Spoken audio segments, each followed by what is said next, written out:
Today I am here with Brendan Dateling Sensei, who is my sensei at Sankawa and who I started training Kendo under right at the beginning of my journey. And thank you for being with me today, Sensei. Always. Thank you for taking the time. So we have just concluded the Sankawa 1 seminar. This is the first ever seminar that we've hosted as a dojo. And we of course brought our founder, Tony Hughes Sensei, in for the seminar. So I want to ask you, why was it so important for you that our very first seminar that we hosted, we brought Tony Sensei in? Yeah, I've been playing with this idea for a long time and trying to figure out if we had to bring someone in, who would it be? And there's a lot of amazing sensei and a lot of amazing people that I know that are really good at Kendo. However, there's only one Tony Sensei. And there's also such a big gap of understanding of where Sankawa came from. By the members today, half, maybe 75% haven't met him. So I thought this was an extremely important event to bring him back and to share how Sankawa started and really the origin of why I do Kendo and why you do Kendo today is through him. So it was a no-brainer for me. So I asked Tony Sensei the same question actually. So like talking about origins, really? Right? You've been at Sankawa how many years now? As long as I've done Kendo, 17 years. Wow, that's amazing. So for reference, I've been in Sankawa this is my 6th year. So I asked Tony Sensei, because we now are pretty much on our 20-year anniversary at Sankawa. For you, when you started Kendo under Tony Sensei, what has stayed the same at Sankawa and what has changed, if anything?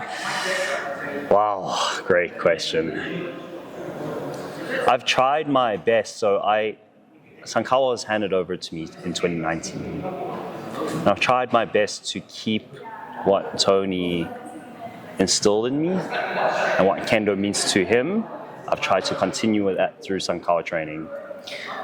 Our commitment to Kendo, the guys that really want to do it, is unmatched, I feel. The people that come to do Kendo in Sankawa really have an understanding that this is not just a point in time, this is not a sport that they do for fun, or it is something that you do for fun, but you have to do it seriously.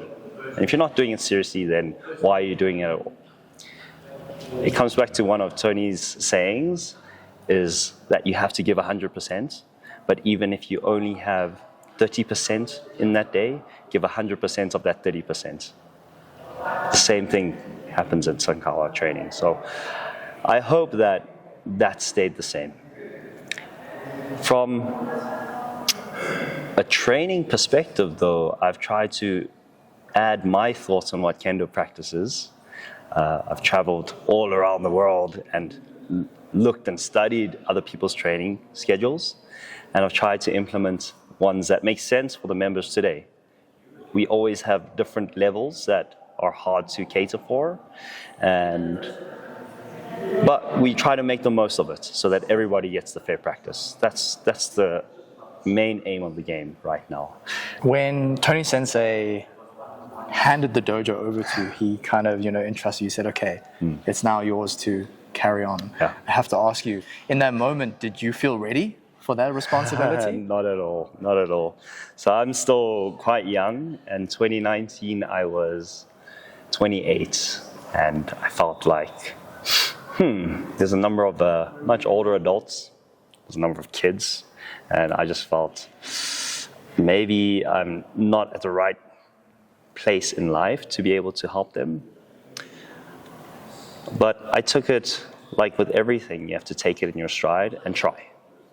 And unless you try, you won't know whether you enjoy it or not.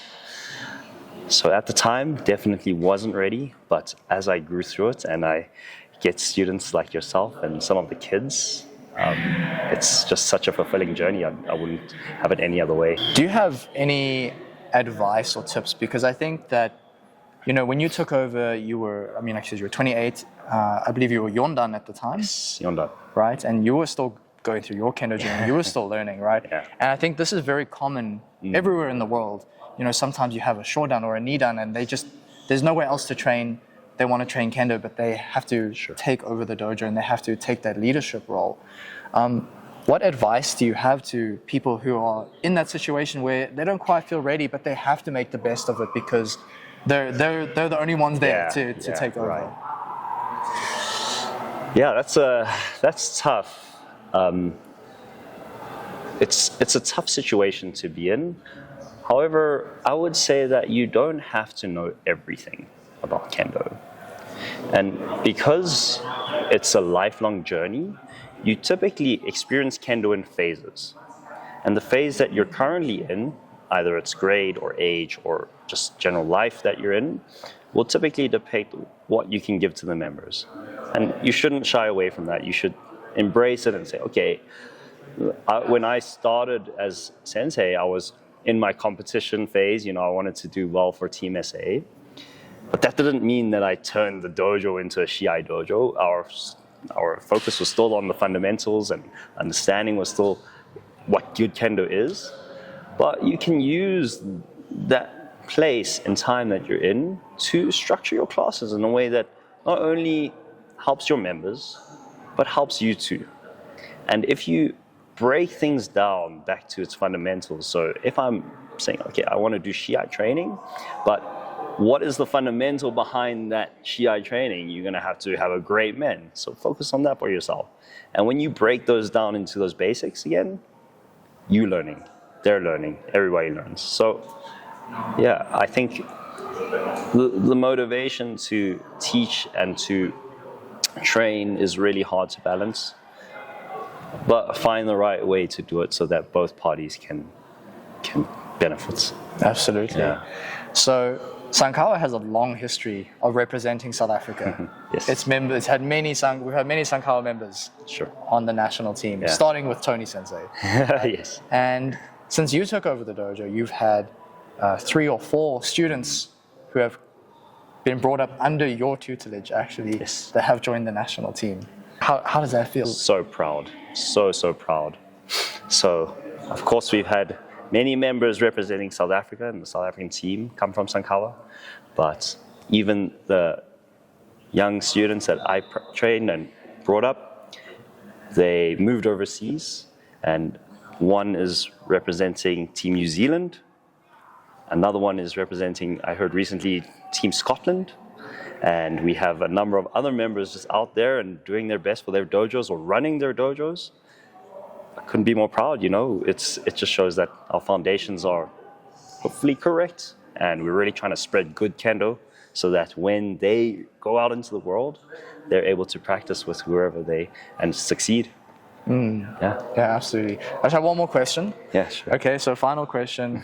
So I had many keikos with Tony Sensei this week, which was very enlightening for me, right? Because I've not gotten to spend much time with him prior to this. Yeah. And there were many moments when I was humbled in the keiko. I think it's been about 6 years since you trained with Tony Sensei last. And this week, I'm sure you got many keikos with Tony Sensei as well. But your level's grown, right? His level's grown.